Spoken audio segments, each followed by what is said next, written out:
I'm Raymond Arroyo. Welcome to Arroyo Grande. This is an exclusive a lot of you have been asking for, and look, I aim to please. He's an actor whose intense performances have moved audiences for decades. He burst onto screens in The Thin Red Line, and then from The Count of Monte Cristo to The Passion of the Christ, Jim Caviezel leaves a deep impression on every role he touches.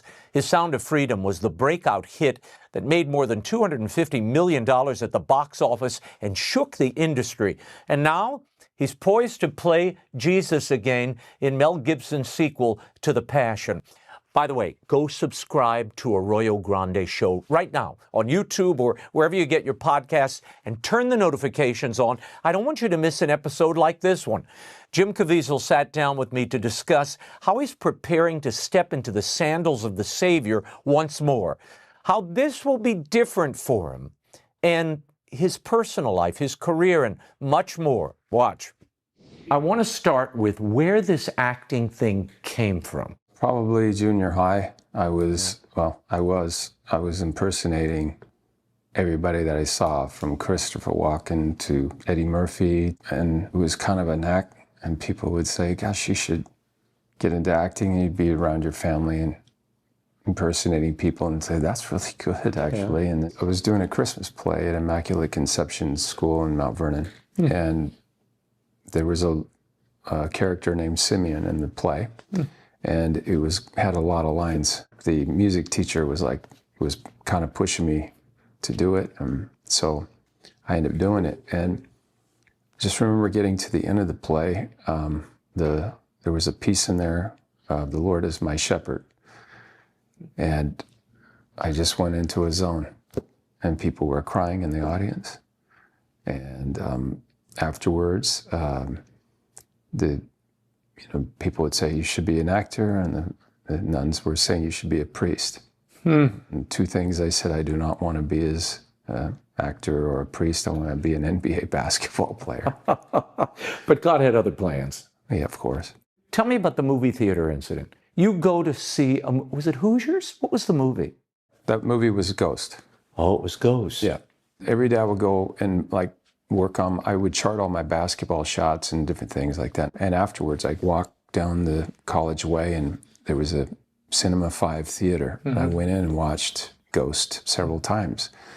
And a presence landed outside the movie theater. I knew it was God. It was 1,000 yards away. I don't know why until I did The Passion. It happened, something similar happened, but it was 1,000 yards away. Your soul has this kind of knowledge.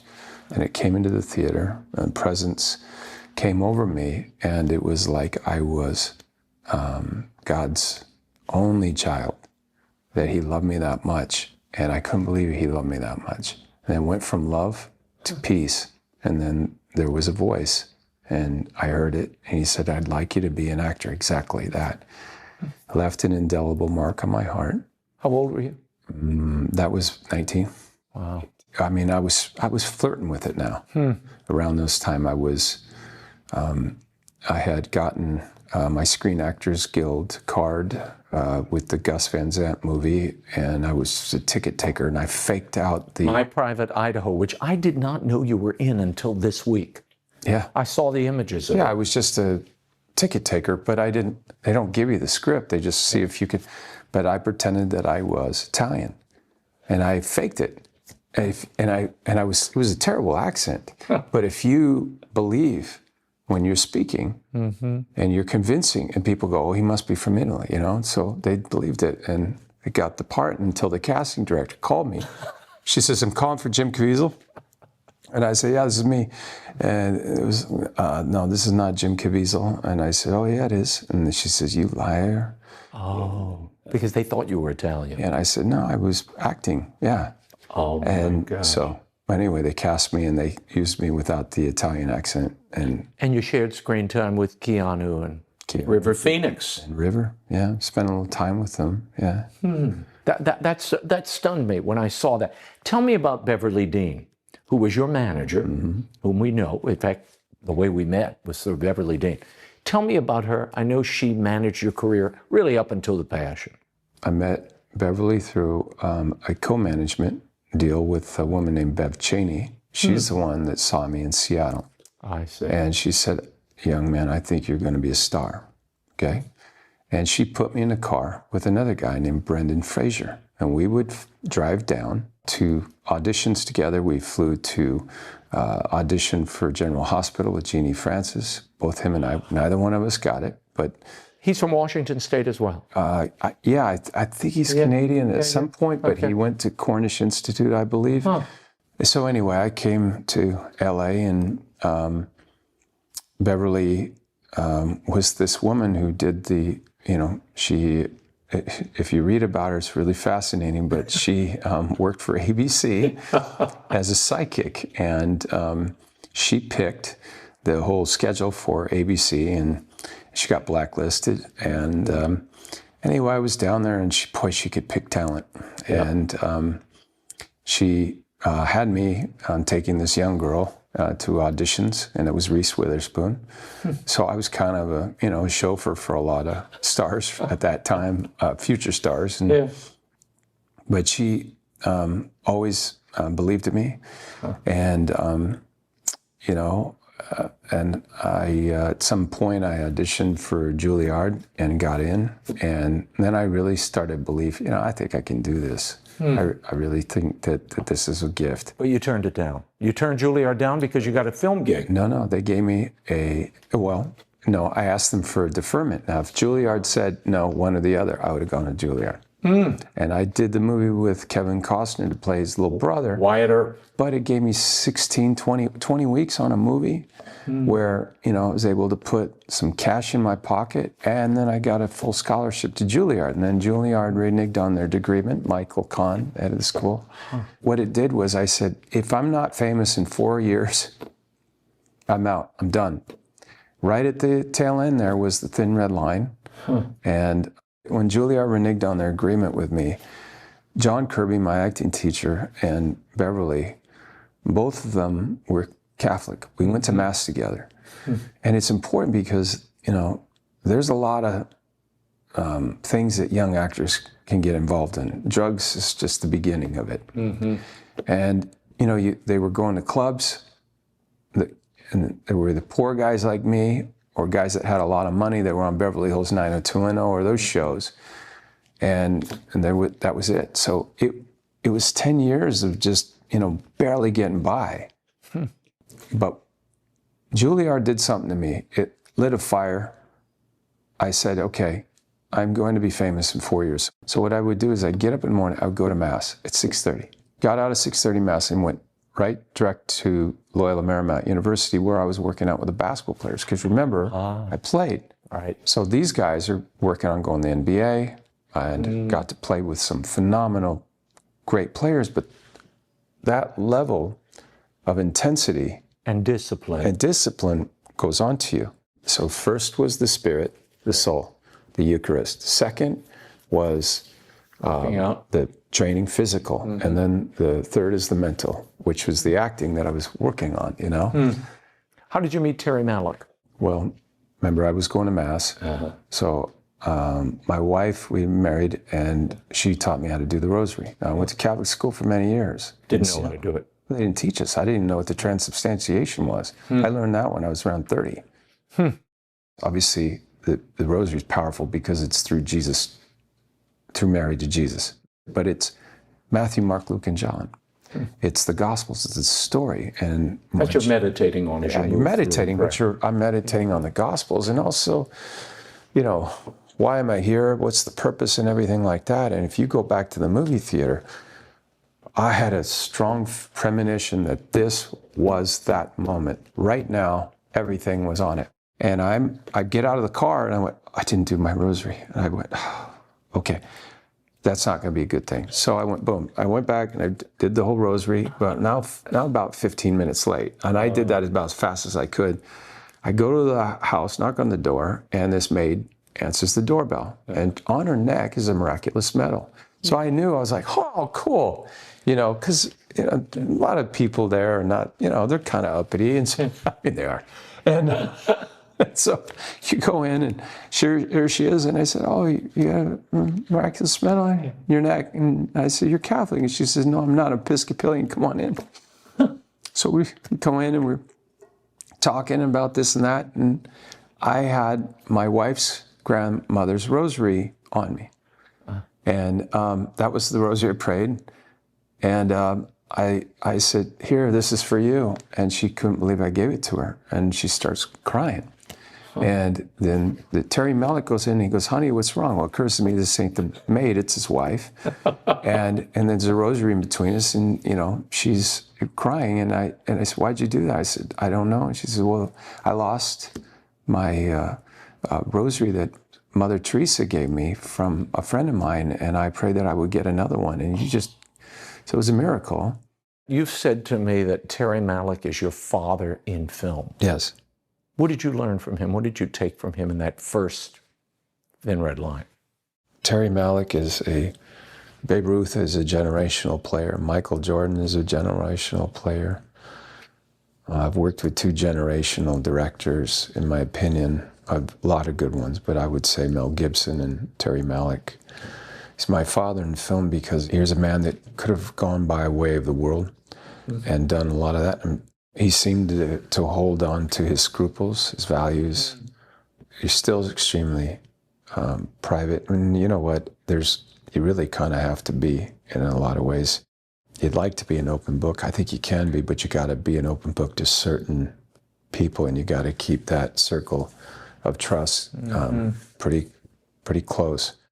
I don't want to pass by Count of Monte Cristo, which was such a great, beautiful film in many ways, and was a statement of faith, because as you said, it was true to what Dumas wrote ultimately. But you worked with Richard Harris. What was that like? What effect did he have on you? He opened up a side of himself, of God. He plays the priest in the movie. And we were going through back and forth on the scene where his death scene, and I said, God saith vengeance, it's mine. And Kevin says, don't say that. And Richard liked that. And so he wrote that. And so, Dantes, now your final lesson, do not commit the crime you now serve the sentence for. Remember, God saith vengeance is mine. And I said, and I just looked at him, how he did it. And I just gave myself to the scene, and I just lost it. It kind of hit me as a part in your life where I had no God, or I didn't feel like I had a hole in my heart. And it just came out, and he says, it doesn't matter. I said, I don't believe in him. He says, it doesn't matter. He believes in you. And wow, it wasn't written that way, It was just, and you're learning a lot kind of on the job.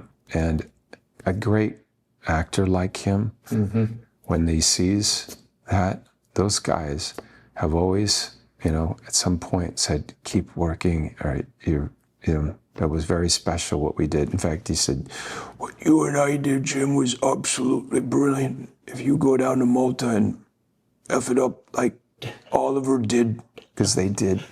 Oh, Oliver died down there, Oliver Reed. Yeah. And I was in the bar, no joke, we were in there, and Carrie, the guy goes, yeah, Oliver Reed died right there. And this was like 3 days later after having this scene with Richard. We were in Malta. Wow. I was like, he died right, and Richard had just told me this.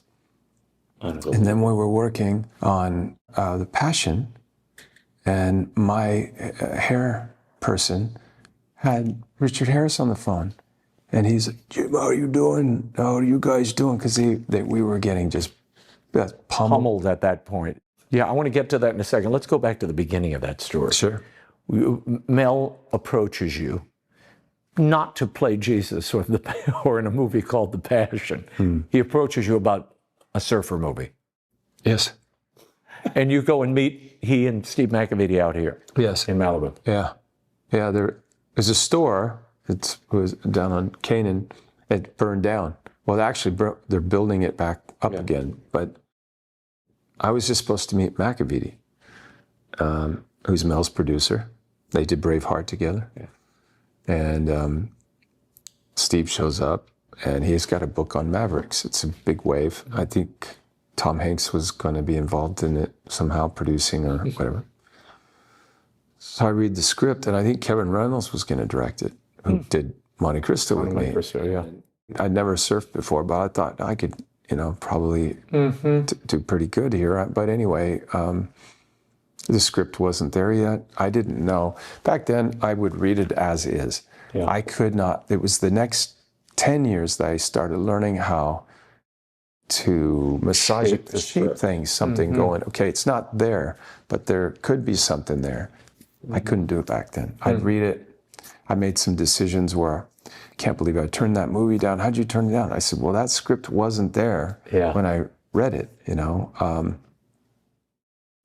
eventually did get there with some other actors. You put the right people in and get it there. Well, So you're meeting with Caviezel. Steve shows up, and probably 40 minutes into the meeting, Mel Gibson shows up. And Mel is like right here, Steve's here, and I'm there. And we were talking about surfing movies and everything, and then it pivots into Christ movies, Jesus movies. Well, it's not a surfing movie, and it's not Jesus on a surfboard. How's that going to work? And I just went, and now I go back when I'm 19 years old in the movie theater, and I went, oh my God. I mean, I'm not blaspheming God. I'm not taking his name in vain. Yeah. I literally said, oh my God, this is it. And I said, you want me to play Jesus, don't you? And just honest, and he just went, he was smoking a cigarette at the time. He doesn't even smoke anymore, but back then he just went, I thought he almost swallowed it. And he goes, yeah. And he put his head down, yeah. And I said, okay, I'm in. And because of the movie theater, I said, I'm supposed to, I don't need anybody to tell me whether to do. No script, no outline, no agent, no nothing. I didn't ask Beverly, I didn't ask anybody else. I said, I'm in, yes. He called me at home 2 days later, and he goes, you really want to do it? If you do this movie, you may never work in this town again. And I went, what? What's he talking about? I mean, no. What I wanted to make was what really happened. So I was okay with that. But I didn't realize, because I really didn't know my faith much at that time. I remember I tell you, at that point, I didn't even know. If you said what transubstantiation was, I didn't know what that word was back then. Even though I went to Catholic school for years, they didn't teach us any of that stuff. And when I got married, as honored as a Catholic, my wife, when she was in bed and she had something underneath, what are you doing? She had a rosary, I grabbed it and threw it across. We get that out, S-H-E-T, get out of here. Because I thought it was like voodoo stuff. I didn't know it. Don't know anything. But I do now. Yeah, I can tell. So how did you prepare, though, for this role? I mean, this has got to, there's no more difficult role because you're not dealing with a conflicted character. He's God. He's perfect. There's no obstacles, really, except people, in your case, in the case of the Passion, they're throwing rocks at him. There are people blocking him. But he's perfection. How do you approach that as an actor, practically speaking? Well, I'll tell you, but you might not like my answer. Well, the answer is really simple. I had the Bible. I read that. I had, as a Catholic, we have sacraments. All Christians, we have some of the same. We have baptism. The rosary was an important weapon for me because it was the Bible without being able to read it. For example, you have the Annunciation, then the Visitation, then the Nativity, then Simeon, and I'm contemplating. I see the vision in my mind. I see it. And so I was able to go there while I'm you go into kind of a trance when you're filming. And I had to, because of the makeup times were from 2 in the morning till 10. From 10:30 to 4:30, I was friggin' freezing. And every day I went to confession. Because he's the Messiah, can't have any sin on him. Other things that... You mean you personally couldn't have any sin during that period? Of course. It was like a temple. To just keep my temple as pure as I can so that he could come through me. And I would meditate on it through the sacraments, through the Eucharist. I would receive the Eucharist. So I had Jesus in my body. I had the rosary that I was meditating because, look, I can't take the Bible while I'm up on the Passion holding it. My hands are tied up. And I couldn't count on my fingers anymore because I couldn't feel them. And that was a good thing because this hurt so bad and I was tied, so the shoulder kept... You separated your shoulders. I separated the shoulders so I was up there. So what I did was I picked out 11 things. One guy was the Our Father.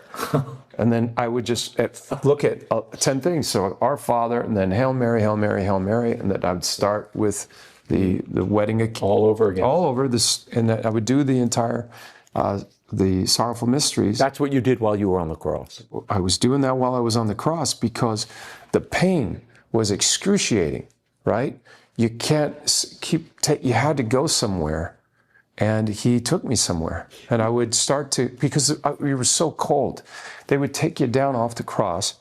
I would go into this cave, and they had a heater, and the wind was just blowing, and they couldn't get me warm enough.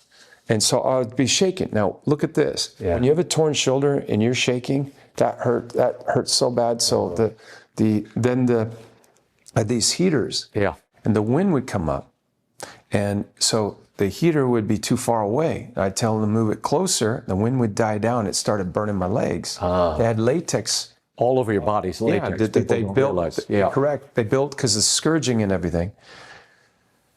So that was the awful part about it. And then again, from lack of sleep is when the infection started in my lungs. And then I had double pneumonia. I was on antibiotics the whole time. And then that's when the AFib started coming. And then the last shot of the movie, I got ripped right in half from that lightning bolt.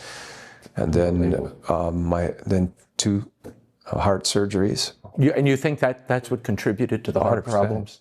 100%. The lightning strike and the hypothermia and the... Well, that was AFib when I was on the cross. The doctor put the stethoscope on my heart and he turned to Mel. He said he could die because he's listening to fluid in my lungs and he's also listening to a heart that's... And the hypothermia, when you're going through hypothermia... But remember this, I'm not getting sleep. Right, I remember. Yeah, so from 2 till 10, 8 hours of makeup at the worst parts, because we end up getting, if you ask Christian Tinsley, and this guy's a genius, and literally, he was able to start, we can do it quicker, but I would they made a cross on if you watch the making of, you'll see, they have a cross, they had a bike seat. I would sit on that, hold my hand up here, and hold him, and I slept the whole time, just sitting on that bike seat, I couldn't stay awake. Then I'd go in the chair, and as they were building the beard, because the beard had to be built because of the scourging Right. So they had to lay that in, and it was hand done. It took an hour. I loved it because this man was massaging my face as I was sleeping, and then you'd have someone hold my head, and I would just sleep in the chair. Well, I remember at the end, I remember being with you at a time in Rome when you would come back after that day, and you were in the full latex, the body, all the scourging, but you couldn't, if they took it off, it would take another 8 hours to reapply. So you slept with it. Yes. And I remember you, in the morning, it was burning you, and they couldn't pull it off. Yes. It was stuck to your skin. I had to take a 2 hour after every day. I would go in the shower for 2 hours, and they'd turn up really hot. And I would start drinking tons of water, just drinking water. And in the heat, then I would start to sweat and it would start to separate. And then Christian Tinsley and his assistant would get in hazmat suits in this big, like a regular shower you would see in a locker room. And they'd start peeling it off. And then I had to put this ointment on. So all the rubbing caused the skin to, get infections and get, it just... And what do you think was the purpose of all of that? Was that to bring you closer to the suffering that he actually went through? Oh, no doubt. No doubt. I mean, you couldn't... It took you physically, mentally, spiritually, at all three factors. It was constant torment, and that you're going to fail. Just the fact that, how am I going to learn this Aramaic? I don't have enough time in the day to even learn it. And I'd come home, and you know, I would go get home and I would go to the gym and I'd start doing, because I had to make sure that I had kept my leg strength up to be able to hold myself up. All my weight went into one leg. So, you know, years of playing basketball and staying in a defensive stance was really actually critical for this role, because all my weight went into one leg and I'd have to hold it there for, you know, 12 minutes every time they had a mag. Wow. Then they'd bring the post in and I'd try to, you know, I'd stand up and they'd have to undo me. And then they'd take a break, and then, because, you know, the makeup, if that falls apart, we lose the day. You lose the shot. So they had to keep it, preserve it. And so, you know, if you put that heater too close, you know, it'll destroy the... It melts it. It would melt it. There's a moment in the Passion where you're carrying the cross, and it's on screen. Yeah. And you stumble with it. And I know you were suffering awful during that shoot, but Mel left a chunk of that in, where you hurt yourself. Yeah, I bit through my mouth. You'll see when I go down, I come up, you'll see a stream of blood. I bit through my tongue and my cheek. Oh. And he's got a high-speed camera on. Yeah. So it's just like a slow motion, but really it went like that. And then I got up. But this thing really got the shoulder separation. Yeah, that really screwed me up. Right there. That was like, oh. So now you're going into the crucifixion scenes, and I don't know if I could pull this off because of this. Yeah. That hurt. Extending your arm is it's just, from that point on, it was always, I had a problem. And, you know, I'm up there and I'm naked, so I can't put a brace on, I can't pull it in. Do anything. And what happened was they tied me up. And so when that cross is bending, it would go snap and it would throw that shoulder out. So, you know, the idea that you and I were talking one time, and it forced me into the arms of my God because I had nowhere else to go. I really, it took me back to the movie theater. It took me back to the whole life, which is, I'd like you to be an actor. And I felt, and you felt this was the purpose.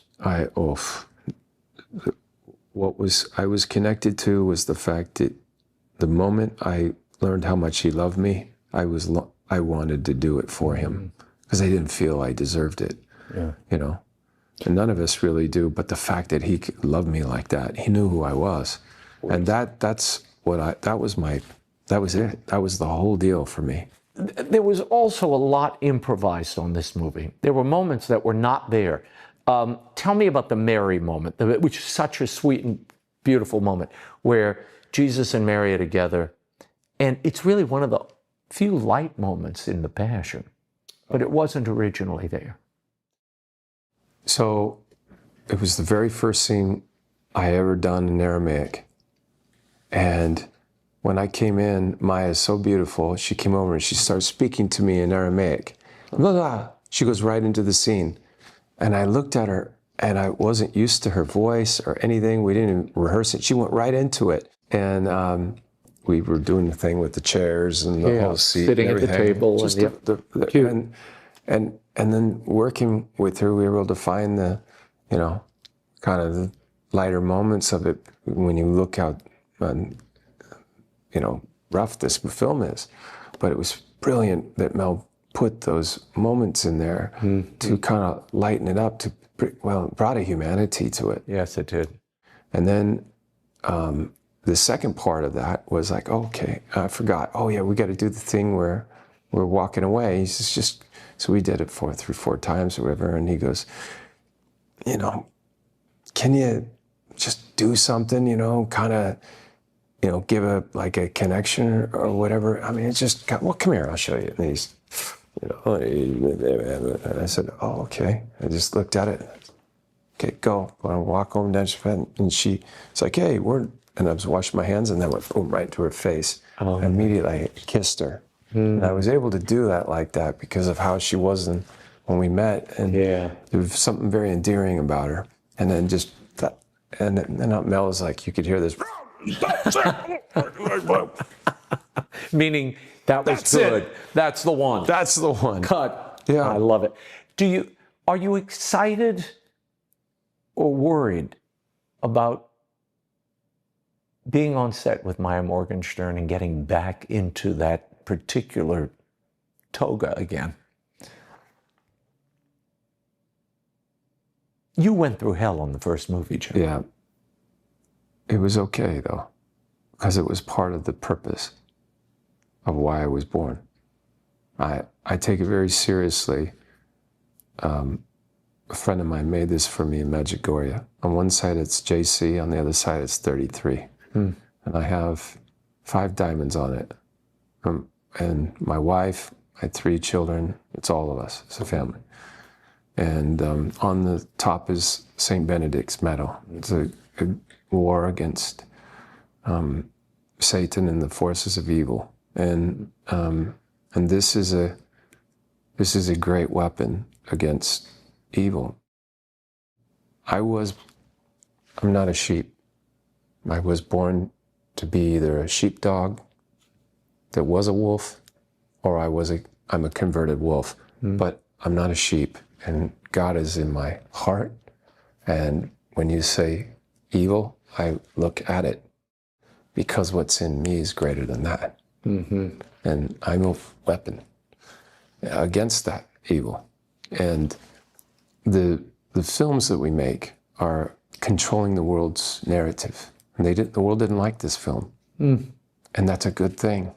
So we did a good job. And so now I get these bonus years, and I had no idea. At the time, after I was done, it was done. But around 2013 was the beginning. On February 20th, the feast of my son, we were at Disneyland. It was my son's birthday, the feast day of Jacinta Francisco. Yeah. And he came to me and he showed me that, there's another one. And it's coming.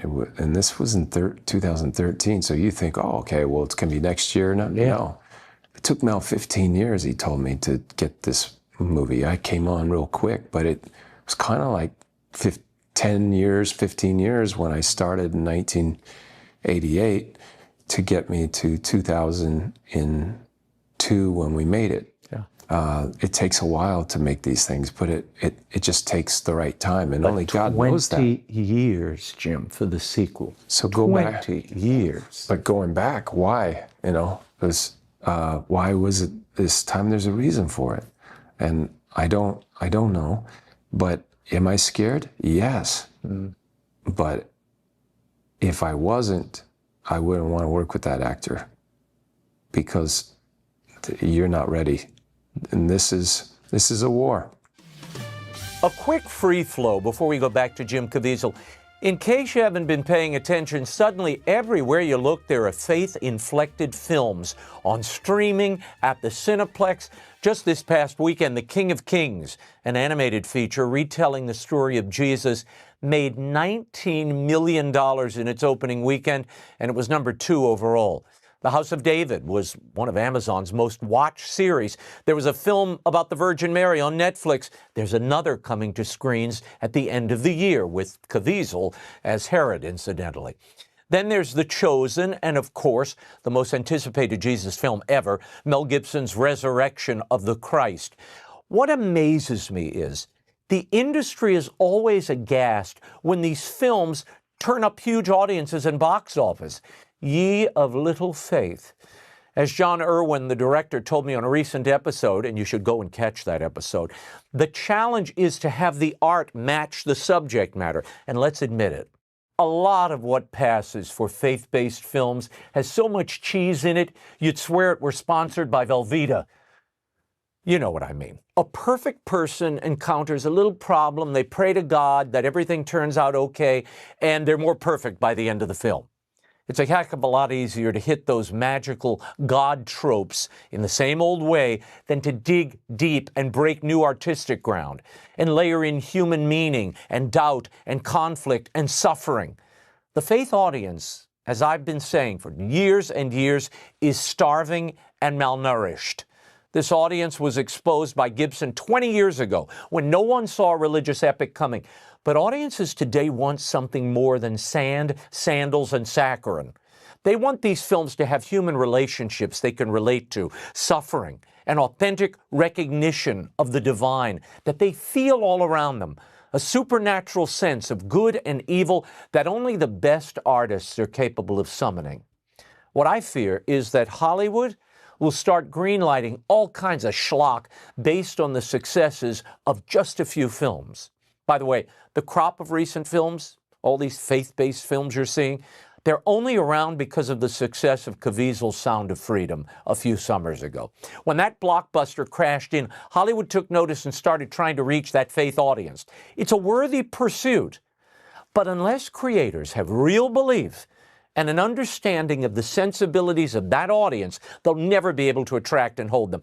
Anytime you touch this kind of supernaturally charged material, especially a story based in the scriptures, there is a hard path, a spiritual path that accompanies it. It's a cross for those filmmakers, anybody involved, and a reminder of the tracks you think you're walking in, and a remembrance of what happened to the first guy who got up and told his audience stories or parables that were filled with such truth they struck a nerve and rattled consciences.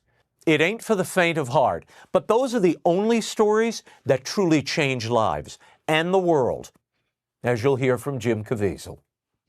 What in your life helped you connect to the suffering of Jesus? What in my life? Yeah. I mean, we all look to our own lives to connect with these. I mean, when you're an actor, you're looking, when did I go through something that was like this or similar to this? Was there anything like that that you connected with? Yes. To my core, yes, but it's just not something I want to talk about publicly yet. But I would say that it was during that time that I reached out to God and said, please help me. And he did. And he came in a way where he gave me my purpose. And I ask people, you don't ask for money. Don't ask for power. Don't ask for any of that. Just ask for a purpose. And you may get those things anyway, but when you are a steward of God, much is given, much is expected. That's a huge responsibility. What did you learn about Jesus in playing him that you didn't know when this started? I always say, I never played him. He played me. Let God play you. He knows you better than you know yourself. He knows the greatest things about you. The gifts that you have many people, they go through their lives. Yeah. They never know that they could have done something. If I had my druthers, well, if I didn't go to the NB, I wasn't good enough, but I was just saying that if I had gone into West Point, I would have been in Iraq. I would have. But what did you learn about him when it was done? Jesus? The first time. Yeah, that you didn't know before. We always learn things particularly when you play a character. You know people more intimately after you play them than you do, than even a historian does, because you put them in your soul in some ways. Well, he was with me when I was on the cross. The last, I had this internal locution, and he said, "Am I too close?" And that's when the doctor is putting the stethoscope on my heart. And I was struggling breathing. And I said, "You're not close enough." And I cried when I said that. And this was at the end. And I was blue. My body was, you watch that movie, there's nothing fakery about that. I was blue. Yeah. I thought, first the devil comes and he takes away your career, your job, your reputation's ruined, everything. But I thought, man, if I died here, how many pastors or priests say, "What will you say to God?" when you're at judgment. I mean, I tried to play you. I tried. I hope you liked it. But that went right up to the electrocution, and I was the lightning strike. It was eerie. There was no enjoyment of that process because, boom, I got shot right out of my body. I saw my back. I was not. I mean, if these are my shoulders and this is my head, I was at this angle, not this angle, but this angle, looking at my shoulders. And then I was here, and I'm looking at Jan Michelini walks over, and he brings an umbrella, and I'm looking at his hand, and his hand explodes. Sparks fly out of his hands, because another one, boom. He got struck. Both of you got struck. But this one went boom, and it was like my head imploded, and then it exploded. I'm at the end. They had a medic truck. I'm in the back of the medic truck. This is the end of the movie. That's it. I'm in a medic truck and the whole thing, and they're reading my heart and everything. And then eventually, the big surgery I had was, one was at the Stanford, Dr. Patriwalla, but then Dr. Gillenoff and Dr. Griffin at Cleveland Clinic saved my life. And 2 heart surgeries. Yes. And a full-on open heart. And I came out of surgery. I had the tubes, and you're like, it's rough because you can't talk, and you got all these tubes in your throat and everything, and all of a sudden, boom! It's like someone took an egg and cracked it, and on the lower right side, I died right there. And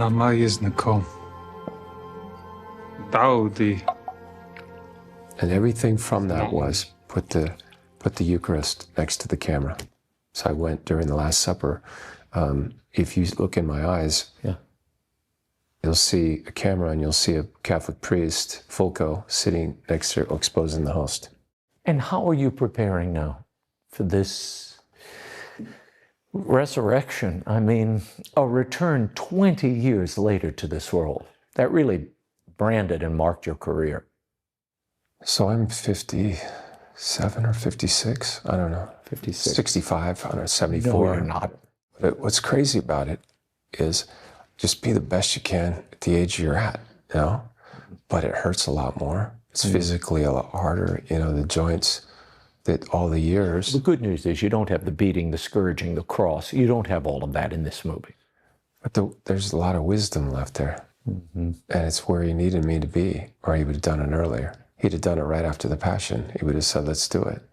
But there were probably, I'm also, when you're 33 years old, you think you're going to be 33 forever, right? You always be this way, or always be, I don't know why, but there's something there that I'm the controller of my destiny and you're not, and I don't control time. And I think that had to be wiped away from me. It's a gift. Time. We have no control over it. I was just reading C.S. Lewis today, and the screw tape, Big Demons, talking to Wormwood, and he says those humans, they think they have control of 24 hours a day. What a bunch of idiots, until the end, and it's over. And that's where they go, no, he's mine. I don't want it to get to that. So maybe that's what Jesus taught you. You're not in command. And the enormity of the physical suffering I shouldn't be you here. only tasted a bit of. Well, of course, but it was enough to kill me. It was enough to kill me. I mean, my heart shut off. The doctors ran into the room, and I watched them. I was out-of-body experience. I watched the whole thing. I told them, I watched all of you when you were in the room when I was dead. And they, not all of them believe the way we believe, but they were like, I could tell them I told them what they were doing in the room. I watched it, and I felt the most peace, and I felt the most love, and then they brought me back, and then I felt the most pain. Yeah, then you got the most pain again. Then you're back, full circle moment. Look, we're coming up on Holy Week. This is Holy Week, when everybody spends a moment, Christians spend time meditating on the sufferings of Jesus, the Passion. When you look up at a crucifix in a church, what goes through your mind? What do you see? I remember how I used to look up. Now when I look up, I go into him and I look out all the time. What does that mean? Because it takes me back to my perspective on the Passion.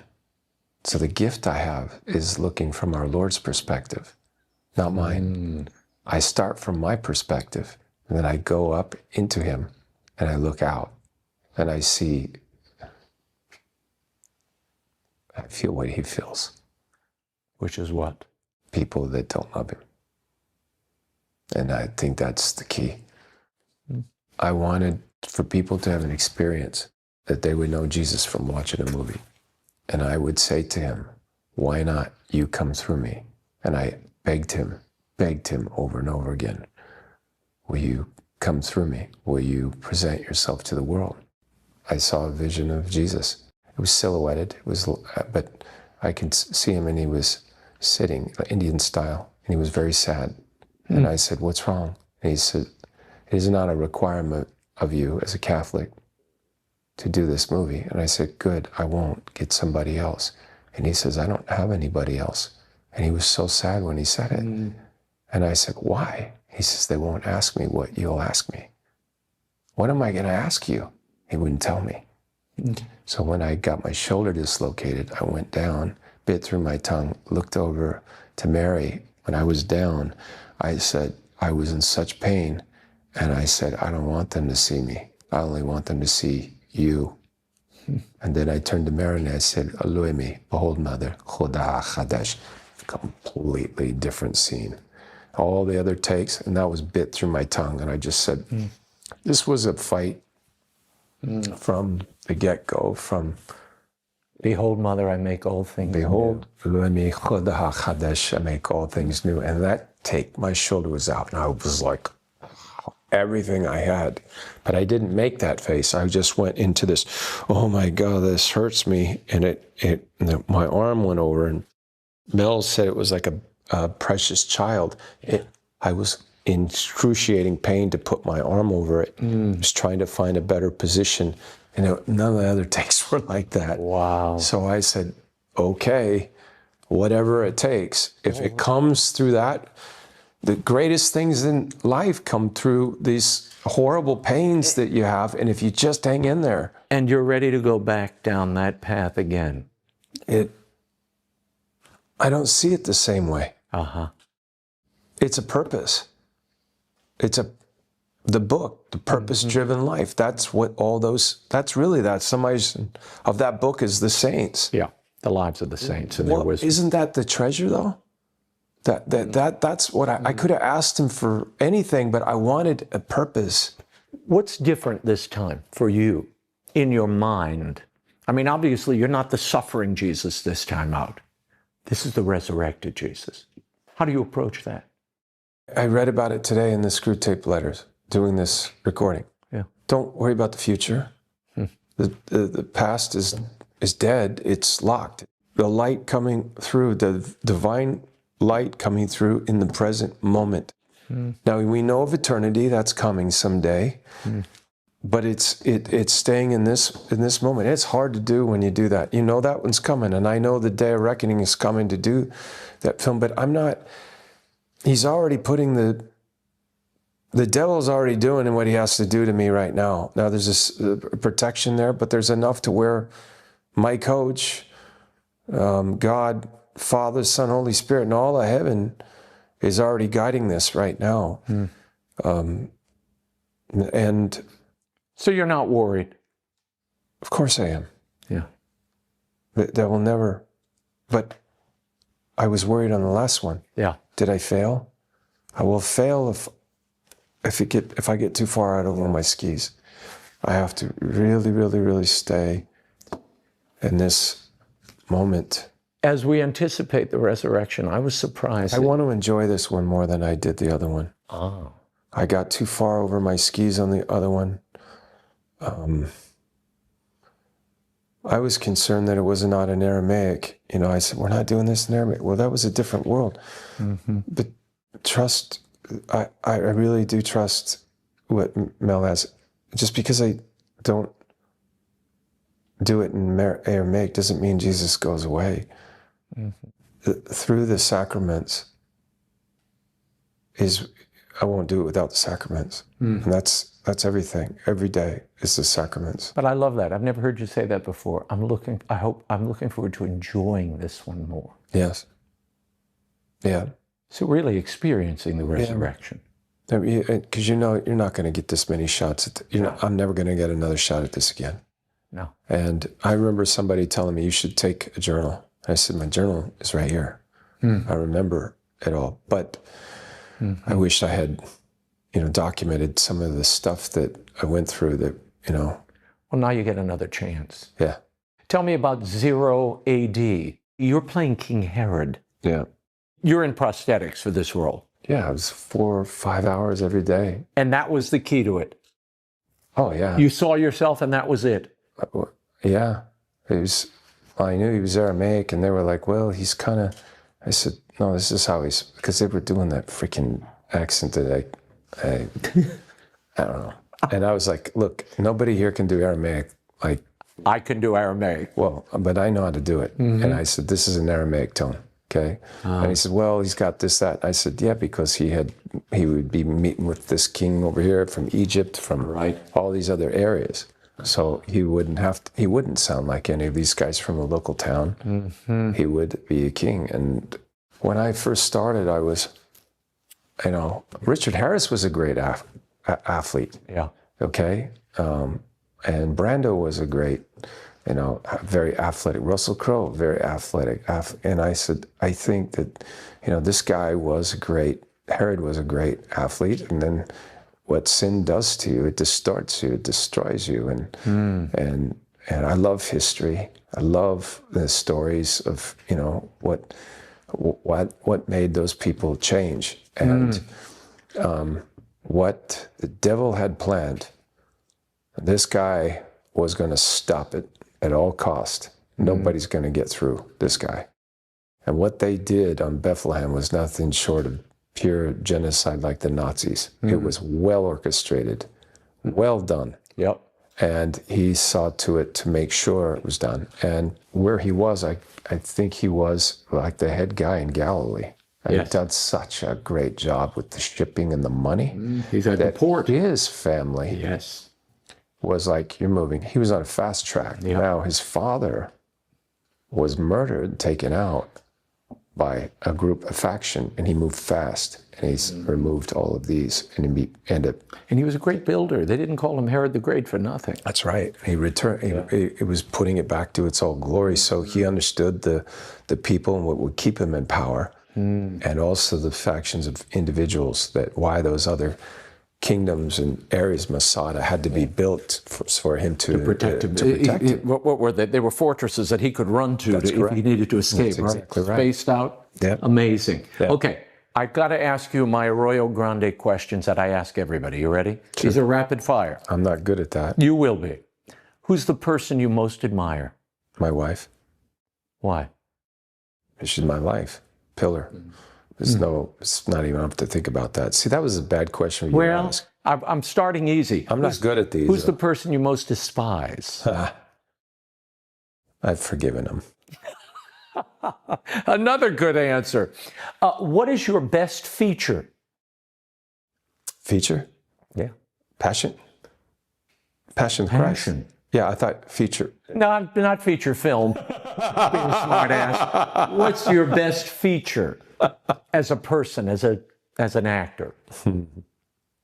As a feature. It can be anything. It could be a quality. It could be a physical trait. What's your best feature? I don't know. I haven't thought about it. You know what people would say? Your eyes. They're older. But that's probably what they would say is your best feature. But they're smiling. It depends on if you're the guy you just forgave or not, I guess. Irish eyes are smiling. Okay. You know how it goes. Well, they must be up to something. Yeah, exactly. Exactly. Okay. What do you fear? Well, the first thing is Resurrection, the film. Sure. Greatest fear. Really? Oh yeah. Anything could go on that. Well, you got to remember though, was born to do so. But greatest fear, I worry. My children, my family. You know, I'm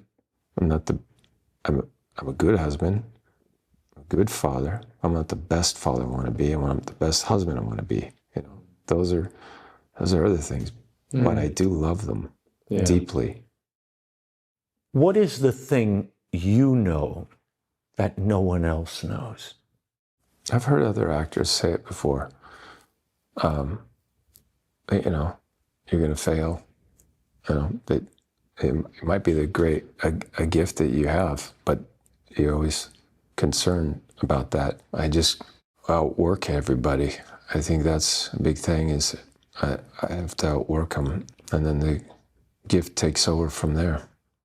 What's your favorite book?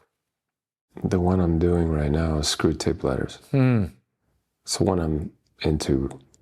It's a lot of fun. Well, it's a fun book, and it's very wise. Well, it's very wise, but it's getting me ready for the resurrection.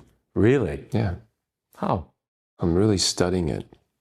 So I'm breaking it apart and going through it and getting into the thoughts of evil, you know, the antithesis of what I'm going to be playing.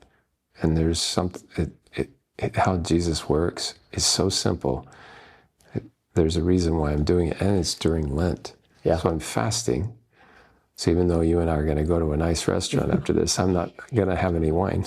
Oh, okay, well, I gave it up then for maybe Lent. we won't be going to dinner. What is your biggest regret? I don't really have any. You don't have a professional regret?